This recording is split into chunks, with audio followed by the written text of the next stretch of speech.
Hello there, everyone. Welcome to another episode of URC Unloaded. Of course, every Wednesday night, we bring you some of the best content around from the Bags of URC. energy there, mate. You've got bags of energy. Bags of energy. He's up. Can you go have a Noticed, coffee? Just go have a I'm coffee and come dying back. of the cold. Where are you, You're not Shanks? dying. By the way, You're not dying. how are you, boys? How are you? Yeah, You good, keeping mate. well? Just in the west wing of my house. That's all. I'm a bit good, of a Steve. paint Thanks so job. much. I'm very well. I hope you're feeling better next week. Thanks very much, John. I'll not get stuck into giving you lads too much banter, but someone who will give us a little insight to the first three rounds of the URC is Connacht Director of Rugby now, Andy Friend. Andy, thanks so much for coming on. I know it's probably not the nicest time of the season to be coming on for yourself, considering you're 0 from 3. But first of all, how did the first 3 weeks pan out? And obviously looking forward to Friday night to getting back on home soil. Yeah, probably not what we wanted, to be honest with you, Steve. We knew it was always going to be a tough draw. I thought our opening game against Ulster was probably our poorest performance, but you got to give credit to Ulster. I thought they were good on the night, took their chances, but we just gave them too many opportunities, too many chances. So we were bitterly disappointed with that performance, and then we flew off to South Africa to face the Stormers and the Bulls, so last year's two finalists. And whilst it looks like a tough order, and it is a tough order over there, we actually expected a lot more out of ourselves in the performance and the results that we got. But listen, as it sits at the minute, we're none from 3, 0 points in the competition, most tries scored against us and most points scored against us. So it doesn't look pretty, mate. But I can tell you, we're not shying away from the areas we need to fix. The mood within the group is still very buoyed and positive. We've got a huge game coming up on Friday night, and we know we need a win and a performance. Andy, how important is the draw, do you think, to the start of the season? Because it's a massive factor in momentum. You look at some of the teams, and some teams get easier draws and able to gain a bit of momentum. Other teams are still searching for a win, sort of 3 or 4 games in, because the competition is so high. Yeah, listen, it can play in your favour, or it can be a stumbling block for you. But you just got to look at last year, mate. Like last year, you had the Stormers and the Bulls. All the South African teams actually, had away games, and they didn't go so well. And everyone sort of wrote them off. And then they found momentum as they got through the season. So, I mean, the key is to find your game and to find that momentum. And whether it happens in round 1, you got to try and hold it then for another 17 rounds. If it happens in round 4, which hopefully happens for us in round 4, we'll have to hold it for another 15 or 14 games. So, as I said, it can definitely help you, mate. But again, we're not going to use that as an excuse. We knew what the draw was. We were quite comfy with the fact that we had 3 very tough games, because we said at the start, we need to know where we are. And now we know exactly where we are. We know we're near where we need to be. So it's just now how we arrest that slide and we get back into the positivity of the way we want to play and get some points and wins on the board for us. Andy, just on the back of Shank's question there, 3 games down. We're not going to delve into that. Have you said to the boys about, okay, our season starts now. Our season starts on Friday night. We draw a line under the first 3 games. We didn't perform like we know we all can, but we draw a line under it and we start from here. It's a home match on a new pitch in front of a home crowd. It's going to be walking from the city centre to see you boys play and turn it on in a local derby. Has that been the message, or are you definitely taking a lot more out of the last 3 games than you maybe let on? Listen, one of the key messages that came out of the last 3 games was 2 key things. Number one is you learn more from your losses than you do from your wins. So we've had 3 significant learnings coming out of those 3 games. And the second big thing, which is really important, the question was put to the group: do we reckon the answers lie within? And the response was, yeah, they do. So can we control the things that we've been buggering up? Yeah, we can. Sweet. So let's not start looking outside.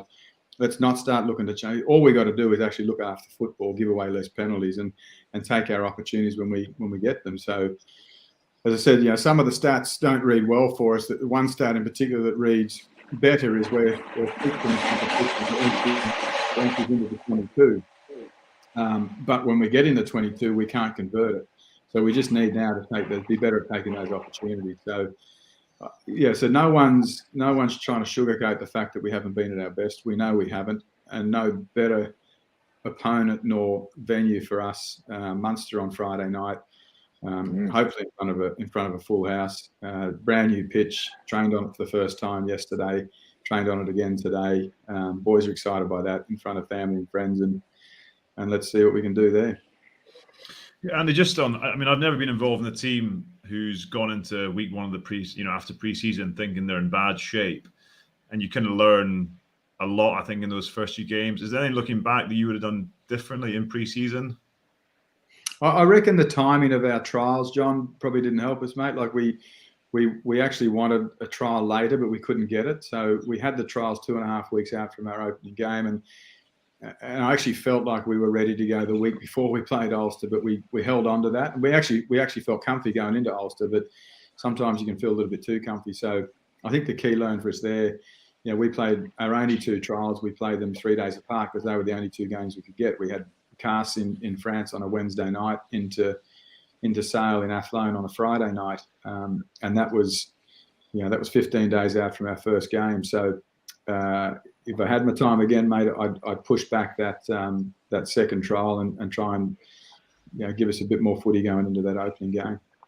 Andy, when I think of Connacht, I think of sports ground, the wind, the rain, the pitch, but you've got a new 4G pitch, which is getting its first outing this weekend.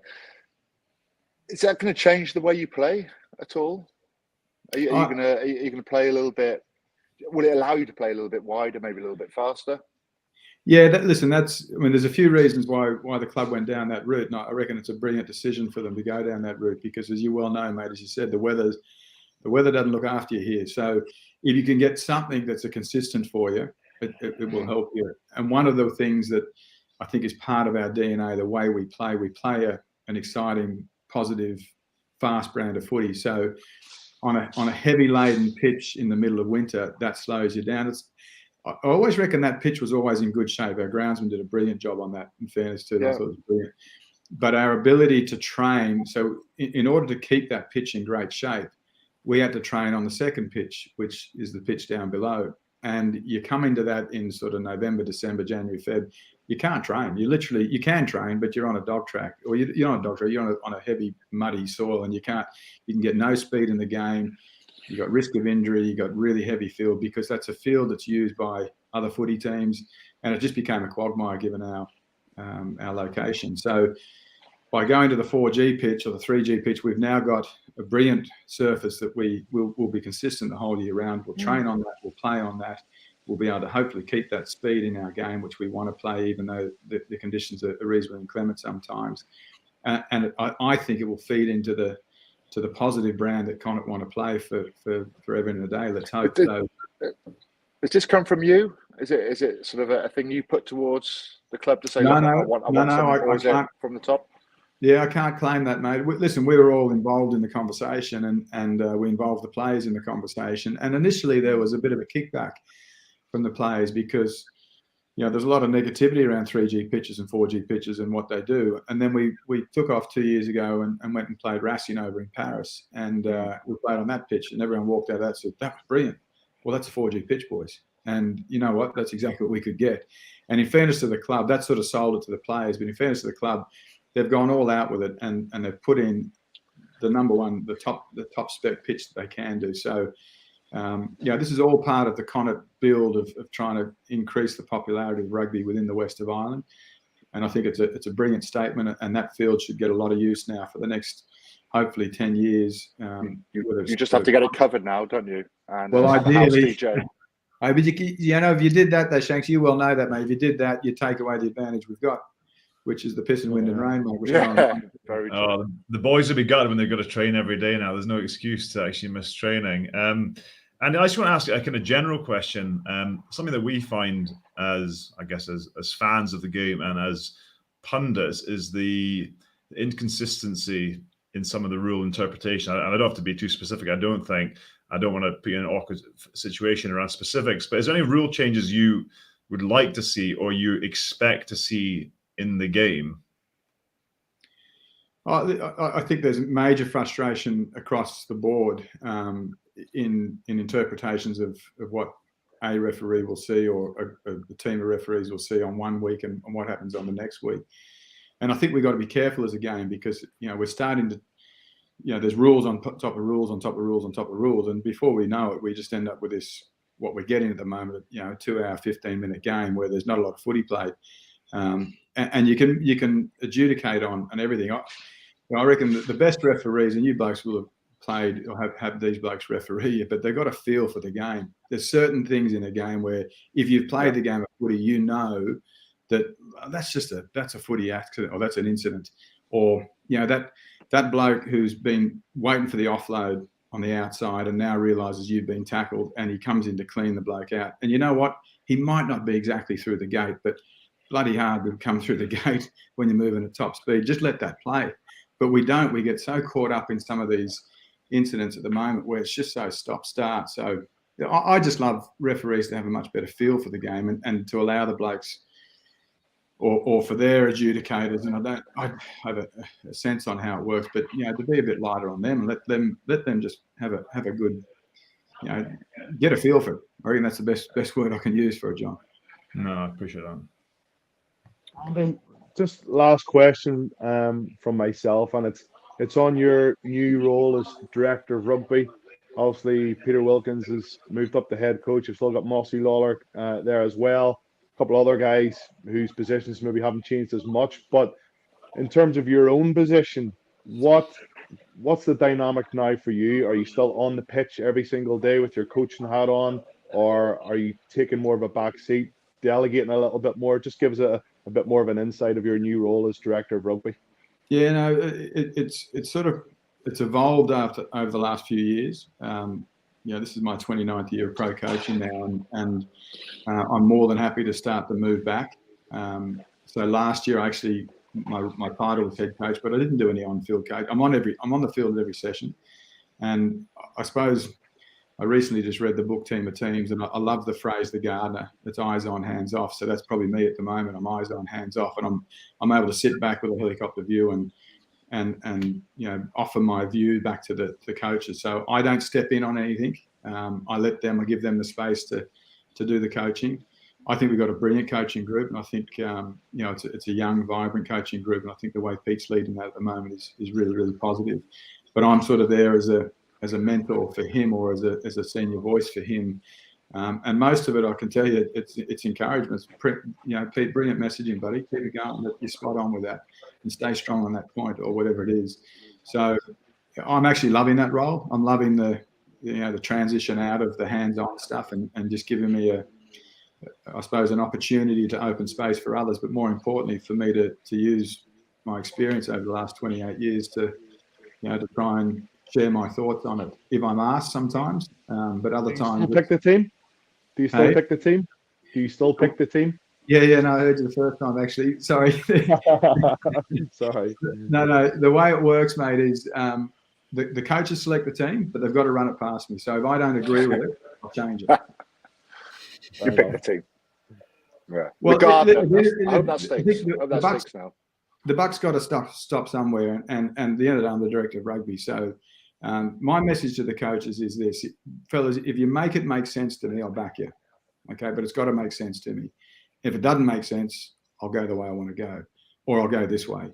But listen, 95% of the time, what they're putting to me, it's been well thought out. It makes really good sense. I always say to people, 8 + 2 = 10, 7 + 3 = 10, 9 + 1. There's plenty of ways to get to 10, right? So there's not just one way to get there. So if you make it make sense to me, and I can see how you can get to where we want to get to, I'll back you with that. So that's what we're doing at the minute. And listen, as we sit here, we're none from 3, so everyone's going to go, it's not working. But I'm really comfortable and confident that it will work, and it'll take its own time. But let's wait and see what the future brings. Andy, on that positive note, we'll end there. Thanks so much for coming on to URC Unloaded, and we'll catch up hopefully later in the season. Appreciate your time. Good on you, boys. Doing a great job. Keep it going. Andy, thanks, mate. Cheers, Andy. Oh, he's a top boy, isn't he? The gardener. I like that. Gardener. Nice guy. Really nice. Yeah, lovely fella. Lads, bit of breaking news before we get stuck into the rugby of last weekend. John, just your thoughts on Duhan van der Merwe being signed back to Edinburgh. There's also rumours of maybe a Rory Sutherland heading north as well. How good a signing's that for Edinburgh? Oh, I think it's class. I think it's obviously not great what's happening down in Worcester, but I think Duhan probably played his best rugby for Scotland, and you didn't see a huge amount of him, arguably towards the latter stages of his Edinburgh career, because the game plan probably wasn't there to suit him. So he's coming back. I think it's great. It's probably in my I was going to put in my rant of the week. I always think, like, if you're a current Edinburgh player, if you're a back three player at Edinburgh, and I know a few of them probably would have been negotiating, new contracts. And I don't know if you boys are ever in this situation. It's just the budget's set. There's no more money. No money left. No, never in that situation, though. 4 weeks into the season, they've signed Duhan van der Merwe on a long-term deal. You're like, yeah, don't really add up here, lads. But no, I think he'll add good wingers as well, John. Well, that's the other thing they've got. Yeah. Buffelli's come back. Immelman, I think, is one of their best signings. Darcy Graham's there. Hoyland. Damien Hoyland, Wes Goosen. I'm like, oh, they've got a lot of quality. What they don't have is probably, or what they lack is a real power athlete in the backs. Yeah. And I think when you've got a player like him to get, simple plays, use him to get in the game, they're never going to have the biggest pack. But when he's going forward, played in all three of the British and Irish Lions tests, he's proven his quality, proven his try-scoring prowess. So big signing. I wondered whether he would go to France or something, I'll be honest. But yeah, they must have done a bit of work to get him back. It's a great signing. Be good to see him back in the URC. Start off with the Ulster Leinster game. It was last Friday night. I was covering that game, but something that's popped up in the media circles afterwards, Shanks, that you've probably read, is the possibility of John Cooney playing for Scotland next year. What is your take on that? Surely not. Surely not. Why not, lads? Why have you been horrible to Scotland? I don't know. I mean, I thought originally, like, this was created for people to be able to go back to like Steve Lua too has been announced in the Western the Samoa squad today. Yeah. Perfect. To strengthen Samoa, to strengthen Tonga, to strengthen Fiji. I mean, if it was me, I don't think I could do it. I don't think I could be a proud Irishman and go and play for Scotland all of a sudden because they've come calling. It's down to the individual. The laws are there, so you can move the laws as to how you want to. But I don't know. You're losing a bit of identity there, I think. Personally, I think you're losing a bit of integrity. I agree. I don't know. There's two sides of it. If you were playing and someone got brought in, you get asked, "Oh, how do you feel about it?" I think if you were in the squad, you'd be like, I can see the other way around, Scotland to Ireland, because you might win a little bit. Oh, more. Well done.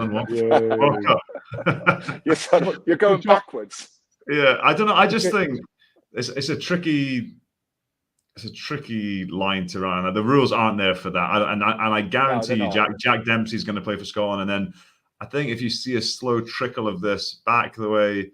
It's not what that rule was. That's not what that rule was set out to do. I don't think. But I think he's a great player. He's also not had.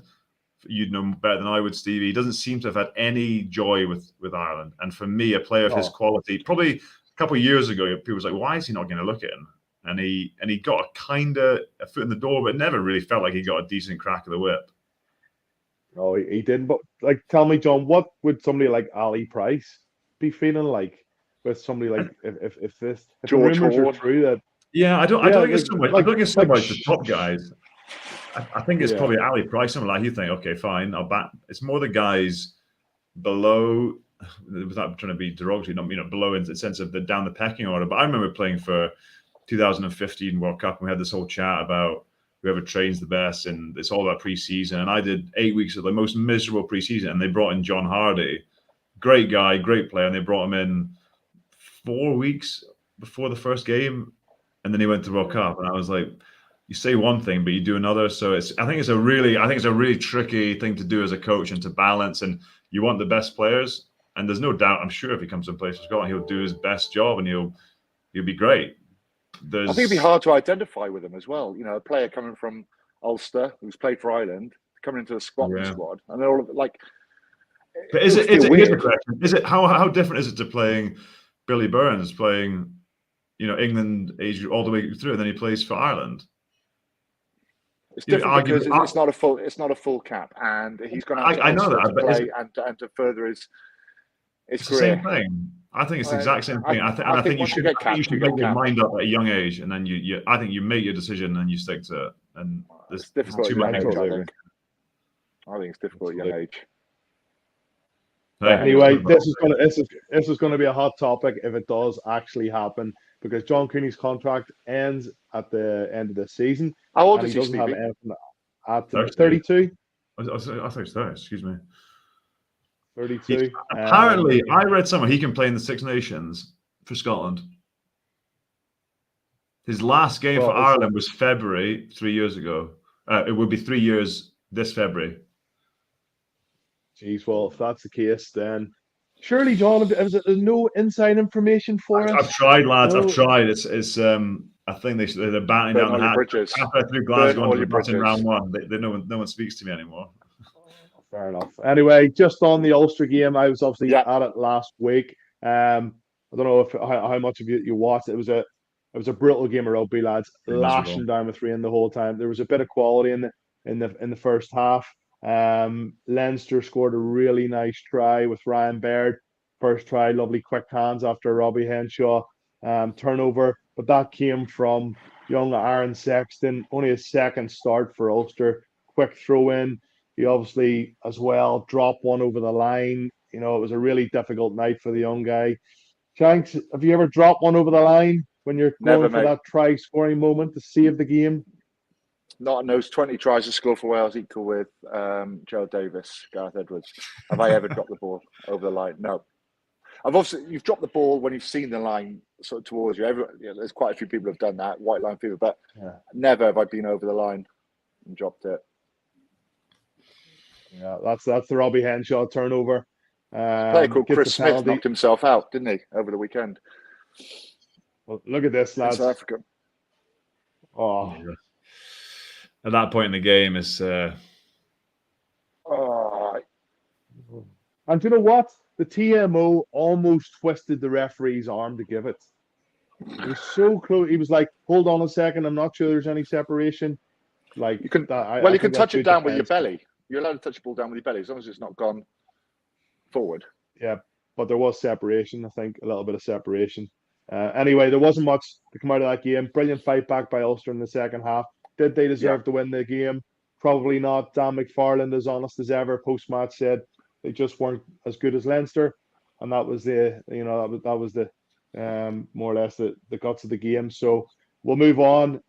Edinburgh, John, against the Stormers. I picked Edinburgh to maybe take them on, but it was a close game in the end at the start, but the Stormers run away with it. Yeah, it was a bit sort of flat, I think. Probably a reflection of how hard the week before was. And I think they said altitude the week before against the Bulls, they were pretty wrecked and pretty beat up. They put a lot into that game and got a bonus point out of it. I just think a bit too much error in Edinburgh's game. Typical Stormers performance, quite gritty. And then they got the intercept try with, 10 minutes to play. Edinburgh were overplaying a bit and kept trying to throw these bridge balls over the spot blitz defenders. But yeah, Stormers in good shape. I don't think many teams are going to go there and win over the course of the season. So, yeah, I think you're looking at some of the best teams. This was the killer. 20. They're just getting back in the game. They haven't managed to score many points during a sin bin period for Stormers, and then a lot of teams are doing that to Edinburgh, but coming up on the outside, shutting down that space and trying to make them throw those passes over the top. And yeah, it's brutal to go from that. That's the game done and dusted at that point. But there's a few. I think there was a few. There's obviously the Evan Roos. I'm not sure if we get to look at that. The sin bin. I just For me, I don't know what you lads think. For me, this is a red card. You see some of the stuff that gets red carded. That's a red card. Yep. There's forearms come up straight away. He's come up straight away and he's pushed him down on it. Yeah, that for me is more dangerous. You know exactly what you're doing. You know exactly what you're doing. And it's just, I think when you see the red card at the end of the game, the game's done and dusted at this point, but I could not believe that is a red card. Thoughts? I don't think that's a red card. I think that's Jimmy Ritchie, isn't it? Yeah, I think it's maybe a penalty. It's a penalty, maybe a yellow, but it doesn't matter because the game was dusted. Now, that's what I was saying to Andy Friend. I just think some of the decisions now are, as a coach, and you can't say anything, must be so frustrating. If you don't dip and you're upright and head-on-head collision, it is just going to be a red. Yeah, that's mean there's no. But it is difficult to dip because it's difficult sometimes because you're changing direction, you're upright. The whole movement, you're not expected to make a tackle, then you've got to make a tackle, and if you don't get low, there's a chance of getting red carded. So it's instinctive, a lot of it, and right or wrong. You see a lot of those. You saw it in the summer, didn't we? With who's the All Blacks prop, Angus, in the head knock against Gary Ringrose. Bigger lads like that, when the game's moving fast, are going to struggle to get low. You're going to see those kinds of collisions all the time. We saw it in the Glasgow game, Cardiff. It wasn't. It was a yellow card. And that was just as similar to what we've just seen. So I think the one in the Glasgow game was worse. I think that was more a red card than that. Anyway, frustrating. Yeah, poor result for Edinburgh, and they come home. Good win round one. A lot of promise round two, but they're still 1 from 3. So it's not going to do or die, but it's an important game this weekend in Edinburgh.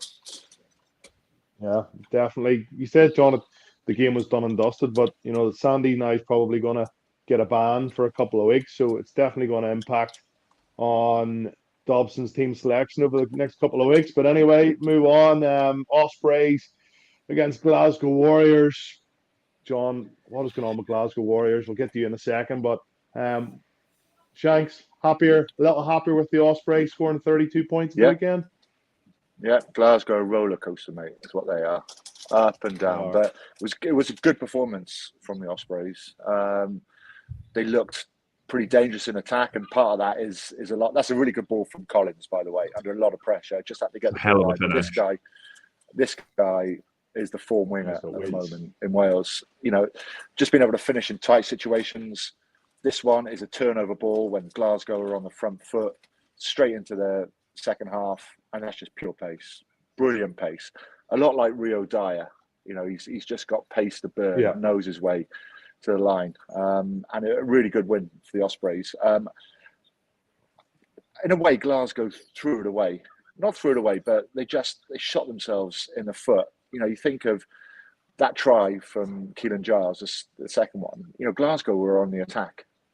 They're on the attack. They lose the ball, and all of a sudden, and the Ospreys were under a lot of pressure there for 7 minutes in front of that second half, and they've not had to work too hard for it. They've just lost the ball in a poor attack, got stripped, and all of a sudden they're under the post and having 7 points put on them. I thought a big moment of the game was the Sam Johnson disallowed try, because at the time Cardiff were 7 points up, and although it was a knock-on, that was a fairly big turning point, because that would have brought Glasgow right back into it. And you need a little bit of luck sometimes when you're searching for a win or you're desperate for a win. And that was a huge moment, because it was a great try, but the ref goes back and a slight knock-on just before it. But I think Ospreys massively deserve the win, outplayed Glasgow, and there can't really be too many complaints. No, I agree. Briefly, John, Glasgow. Yeah, I agree. I think we're going to see a bit of this from Glasgow this year. I think you'll see a lot of emotional reactions. I think the game against Cardiff was clearly an emotional reaction to how poor they were week one. And then on the road, it's just, I think teams that aren't in a groove or aren't quite confident, and they're quite inexperienced teams with new coaches and younger squads, I think when you go on the road, it's harder. And I think my gut tells me that we're going to see that kind of season from Glasgow. I did think Ospreys were good, though. I think up front, it was kind of like going back to years when I split, like big, dominant performance up front. Not that flashy, but some nice finishes out wide. I thought the pack was really good. Scrum and maul was really good. They've started the season not too bad, the Ospreys. Max Nagy's looking good at 15 as well, like a real attacking player. Can cut the line, runs the ball back well. I also think, we're talking about red cards previously, I think George Turner should have got a red card for the hit on Gareth Anscombe. He's lying there and his ribs are exposed. The ball's nowhere near him. The ball's out and he just hammers into his ribs. Looks like he's probably popped a rib or cartilage and he's off. I wouldn't say hammers. I wouldn't say hammered. He does. You can't. It's a care of duty. It's a duty of care. Like, he's just lying there. You can't expect someone to fucking to hammer you in the ribs when the ball's at the back of the ruck, and he's injured him and gone off, and he could be out for a while. Fair counter. All right, calm down, Shanks. No, it's calm down. Oh. Anyway, the Ospreys are a huge positive. Seem to get their act together. One of the teams that certainly isn't in the Welsh regions are the Scarlets. Conceded over 50 points against Ulster. Conceded 30 points away to Benetton. It's a leaky defence. And I know you're a big fan, Shanks, of the style of rugby that the Scarlets play, but they got to tighten up. What I will say, boys, is the pitch looked really bad. Looked really heavy. Not suited to Scarlets at all. Heavy pitch, suits big carriers. That is really poor defence. They've got numbers there. They've got more defenders than attackers there, and he slips through. This was good play, but John, you picked up on it. There's players walking back from the Scarlets to get in the position. There was no urgency. The angle here, isn't it? Yeah, it's actually a few seconds before this. Like, the ball's coming in, you got Wyn Jones, who's a British and Irish Lion. He's been on the pitch, and it's just like, we spoke about it from Glasgow. We want, like, just a bit of urgency. Yeah, I just think sums him up. They couldn't win a high ball, Shank. What was going on? No, they couldn't win a high ball. No urgency to get back. There was far more passion. There was far more energy from Benetton and Menocello there. That was just a story all the way through that game. I mean, they did do well. They got themselves back into it. Johnny McNichol scored a nice try. Callum Mafomi scored a nice try. Johnny McNichol goes off. I'm not sure how serious he is because he's been probably one of the shining lights, I think, for the Scarlets. He's carrying, and he scored a couple of tries as well. He's looked really powerful in attack. But I just thought energy levels there was a massive decrease to what Benetton were delivering. And Benetton looked really up for it. Played the conditions a lot better, kicked the ball, won the ball back in the air, and they just looked stronger in attack. They won collisions. Like, I didn't see Calmafomi, Fafita, Lousy dominate many running. They couldn't win the ball in the air, Shah. That's the strangest game. I've never seen more. Line-out struggled as well, John. Line-out struggled. Yeah, the sheriff came back. First came back for a while. He was puffing. He was sucking on some big ones. Halfpenny was back, but poor. I think similar to Glasgow. I think we'll see a similar potential season for Scarlets. If they don't want to defend on the road, it's like, well, you go home with 30, 40 points put on you on the road. Okay, well, you're not going to win too many. And that's fair enough. When you're maybe losing the odd game away from home, the defense isn't that good. But when you're at home, Cardiff at home, we probably all expected a reaction. Toby Faletau back playing, starting at number 8, and it just didn't happen. Like, the Lions come over. I think we all said last week that we thought Cardiff were going to win this one, and fair play to the Lions. They gave it to him, didn't they, Shanks? Huge moment. This, the clock's in red. Ball needs to go out, and it's half time. You're 10 points up, but they get a penalty. They drive it. It's a yellow card and a penalty try. Faletau's off for 10 minutes and brings them right back into the game.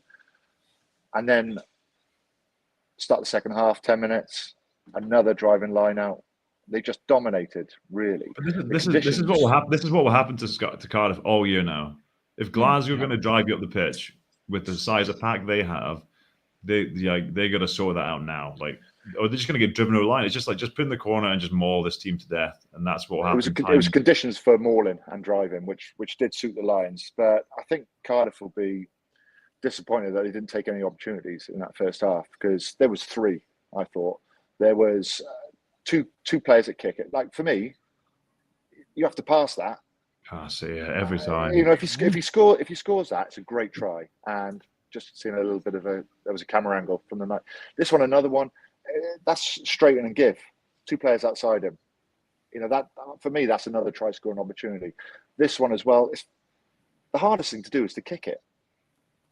Look at all that space. It's rubbish. And Van der Merwe, who was excellent, by the way, in defence all night with those diffusing those kicks, just was able to snuff it out. But you've got to take those opportunities. That's 3 opportunities. If they took them, then all of a sudden confidence goes. Teams find it harder. Maybe start taking risks. Maybe start making more mistakes. And you can't not take opportunities like that in this league anymore. Otherwise, you're going to lose games and you get punished. Yeah, it's easy enough to blame the coaching staff, but for poor results. But it's ultimately the decisions on the pitch by the players, and the players for Cardiff at the minute are making all the wrong decisions, making life so difficult for themselves. I did think, I agree with John. I think they're going to get it really tough up front all season. I think actually in the first show we said that Cardiff are still lacking a bit of bulk up front, a bit of power. We said they'd be top 4. We said they'd be top 4 after being Munster. I said underachievers. I picked them for underachievers, and that's why. Too busy egging people out. Speaking about Munster, lads, obviously being on the grind here in Ireland, Munster win 21-3 again, 21-7 or 5 against Zebra. Have another go down in Cork, and I think they scored 3 tries in the opening 25 minutes. Everything was going dandy. Yes, their attack wasn't flowing, but then all of a sudden they don't score another point for 50 minutes of the match. They bring on Joey Carberry. They bring on a bit more artillery off the bench, and it's just not clicking. Your player to watch, John, for the season was Malachi Fekitoa, and he just can't get going in this Munster side. And is it the coaching ticket? Do you give them a bit of time? Graham Roundtree, he's obviously been there for a couple of seasons. Dennis Leamy's in. Prendergast come over from France. There's a few different areas to this Munster squad that need to gel together. But flipping heck, some quality players there, and they're just not putting teams like Zebra to the sword. And even away to the Dragons getting beaten, a game you expect them to win. It's not like they've come up against some really good opposition in the opening 3 rounds of the URC, and they've just got their first win of the season last week, John. Yeah, they're not quite clicking, are they? I mean, I was going to say reasonable tough start to the year, but not particularly when you look at the fixture list that Connacht, have started, which seems pretty brutal. So yeah, just not clicking. I don't know when RG Snyman's going to be back. Yeah, sometimes it takes players a bit of time to get used to playing over here, but obviously Fekitoa has been playing down south in the Premiership for 3 years. So he should be relatively used to it. Yeah, I think they're not right. They weren't far off full strength there. You got British and Irish Lions scattered through that team. RG Snyman's probably the one big name missing out, but a bit of work to be done there. I'm sure there's a bit of work to be done. One positive to come out from Zebra, they're playing some good rugby, lads. They like to throw it around. The Italian teams seem to have got their act together. I love that kick and the kind of hitch that gets them on the outside, chip over the top. Just look at the Munster players retreating. I think that's just previously they'd throw the ball around. They'd throw the ball around like this. Previously, Zebra. But then after 4 or 5 phases, something stupid would happen. But they seem to be looking after the ball. They're playing the way they always do. But I think their skill set has improved a little bit. They're basic. So they're not losing the ball after 4 or 5 phases. All of a sudden they've started making breaks, and they've started going through phases a lot better than they used to. And it's going to be tough for teams to go over there now. And it's not a guaranteed win. Well, Leinster found that out in the first round. They only, scraped over the line by the skin of the teeth. So, it's good to see the Italian sides digging in. The Dragons came very close to getting another win this weekend against the Sharks, 20 points to 19. They lost out, and of course, they were good, mate. 28 Best I've seen 14. them.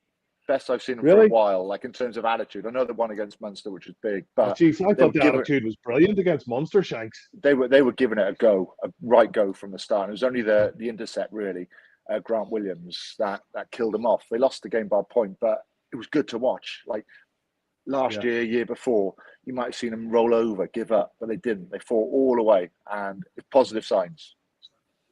On just one thing with the Dragons, Shanks, anything around Dean Ryan? Is he still there? Is he gone? Or what's the story? There's not, the news kind of outlets have gone quiet. Don't know, which makes me think it's a massive financial issue, of why they can't announce where it's why he's gone or why he hasn't gone. It must be complicated. He's gone. He has to have gone.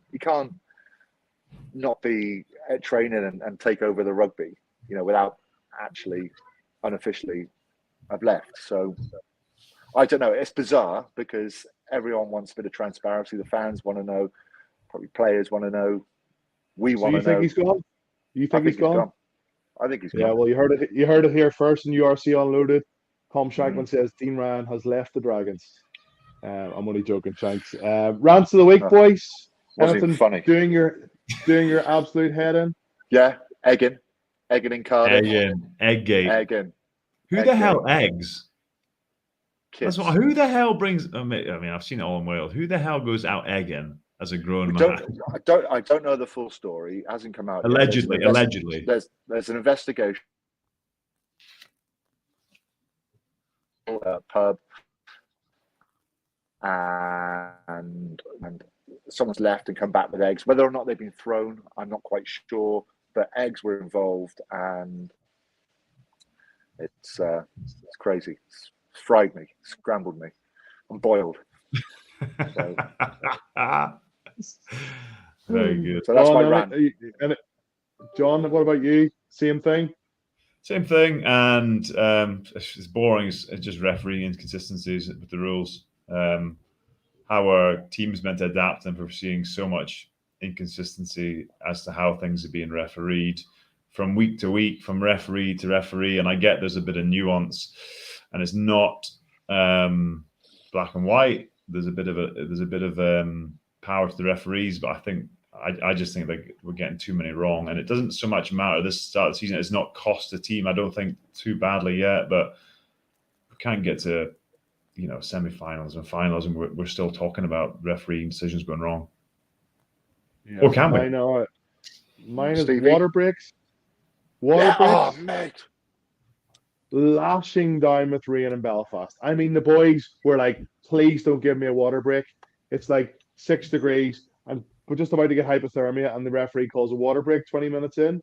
We're like, what? Why? And then I just read on social media today that Andy Friend is obviously who we had on tonight, was talking about that it's taking teams out of the rhythm as well when they're starting to get a foothold in a game, or and I know our sport's very good. It's introducing a rule or two, and then if it doesn't work, just chopping it. But this has to be chopped. Oh yeah, mate, it's killing me. I've mentioned it every week so far on comms. There's enough breaks in the game with injuries, with decisions for players to either walk to the side to get a drink or behind the post where there's bottles to get a drink. 20 minutes in, gives teams time to recover. Your team could be under the pump, could be hanging out their backsides, and there's a 20-minute break there, which is exactly when you want to attack them. There's a 20-minute break for them to recover. After 20 minutes, a break for them to recover, and you're like, it's like a bit of mini half time. I just don't get it. I'm all for it. It's a World Rugby thing, though, isn't it? I think it's taking the energy out of the game. I think again, imagine a final and it's tight, and someone's making a comeback, and the stadium's going berserk, and it's like, oh, water break. If Eminem and Dr. Dre came on during that period, you'd be like, this is brilliant. This is the Proclaimers. If the Proclaimers come on and did 500 miles, it would be fantastic, but it's not. Yeah, that's a good one, Stevie. I agree with you. I don't think anyone's a fan of it, and I think it's slowing the game. I was meant to speed the game up, and it's slowing it down. So get rid of that. Yeah, definitely is. Shanks, I know you've got a flight to catch, so we'll keep moving. Presenters' choice is it? This week is cereal soup, right? Biggest on-air regret, mistake, most memorable dressing room speech. Biggest on-air regret, mistake, Shanks. Oh, why do you start with me? I once did a. I was doing a show for the World Cup. When was it? It was 2015 World 19. Cup. 15. Do you remember Sam Warburton got red carded for the tackle? Was it 15 or 11? Might be. No, 11. Yeah, 11. And he got red carded, didn't he, for the tackle? And I went on air and said, what he really needed was one of these. And I pulled out a yellow card and held it up. And there was just silence. It was just silence. I didn't know what to do. Like, everyone just looked at me. I said, "Oh," I went, "Oh, that went down well." Threw it away. Just got a laugh in the end. So I was the winner basically in a bet. I was devastated. You boys, what about you, KB? Stevie? I got shot on last year, didn't I? By birth. It's not really a regret of mine, just that it happened. And I tried to on air against Leinster. It was against Leinster, and I'd been late, and then I felt something land on my head, and I was like, I know exactly what that is. And I kind of on camera, and I'm trying to, and it was like a massive big green one. And I kept trying to like look down, and I kept wiping it, and I went to the end, and the whole top of my head covered in bird shit. And I just wish I just had a laugh about it on air instead of trying to cover it. Like this, were you walking around with this trying to hide it? I've had a couple of bad moments on air where I've just like had a brain fart and forgotten about something. But I was working on an Ulster racing game, and I think I was chatting about racing, and I couldn't think of runner-up medal. So like I had this go on, everything was great, and then I tried to like finish what I was saying about racing winning the runners-up medals last year, coming second in the competition. And I like stumbled and didn't know what it was, like a Gordon Darcy moment, but stumbled and kept going. And then Craig just looked at me and just like went like this, and I went, silver medal, like that on there. And it cut to a break. And I was so embarrassed, and I watched it back. I know people say when you watch it back, it's nowhere near as bad. Like this was as bad as it gets, and it didn't get another gig for a couple of seasons. But yeah, is that a technical term? I'm not Gordon sure Darcy moment. Is that a technical term? Oh, have you not Gordon seen Darcy moment? No, look, oh no, I've seen it. No, look, have you seen that clip? I've not seen it. No. Oh yeah, I think it's maybe on YouTube. Darcy won't mind us saying it. He's a very polished pundit, of course, these days. But yeah. So there we go. Just don't make sure and do your homework, and remember that you're going to have to get runners-up medals instead of silver medal. Following on this week's rugby, boys, just touching on Andy Friend being in the show. We'll just run through the games, but it has to be the game of the weekend, an Irish derby. Munster going to Galway on Friday night, and Connacht have to get a win. Yeah, Connacht, I think, big emotional reaction. Connacht going to win. Yeah, new pitch. Yeah. Like it. I used to hate playing there. Class. And I like Andy Friend. He's a nice guy. Ulster Ospreys, I think that's a 5-pointer for Ulster. Anybody disagree? I think Ulster will win. It depends on weather. I'm not sure what the weather's going to be like. I think if the Ulster score 5, I think the Ospreys will be within 7 points, maybe 10 points. I think Ulster will win, but they won't hammer the Ospreys. Yeah, I agree. Scarlets, Cardiff, Welsh derby. Scarlets at home will win that. I think Scarlets at home will win it. They are absolutely desperate for a win. I think they were so poor, I thought, last week, that again at home they'll have enough. Yeah, I agree. Are we going to see another reaction, John, from Glasgow with the Bulls visiting? Yeah, I think there will be. I think that the Sharks hit the nail on the head. I think that this will be a roller coaster season, and I think there'll be a reaction. I think they'll hope, Bulls traveling, they might be a bit, heavy in the legs or whatever. I said a double Scottish victory last weekend and neither one. So I'm going to say the same again for some reason. I think at home, Edinburgh are pretty dangerous against the Lions. Lions have played tomorrow at rugby, but I think Edinburgh will be too strong for them. I think Warriors Bulls will be tight, but I think Warriors should have enough at home. Yeah, I totally agree with you. Boys, it's going to be another great weekend. Round 4 coming up, kicking off this Friday with Connacht taking on Munster. Thanks as always for your time. And we'll see you again next week. Remember, you can watch every minute of every game live on Premier Sports. See you later, boys. Enjoy your flight. Thanks. Get well, Stephen. Yeah, get well, Stephen. Go and take another diazepam. See you, mate. Bye.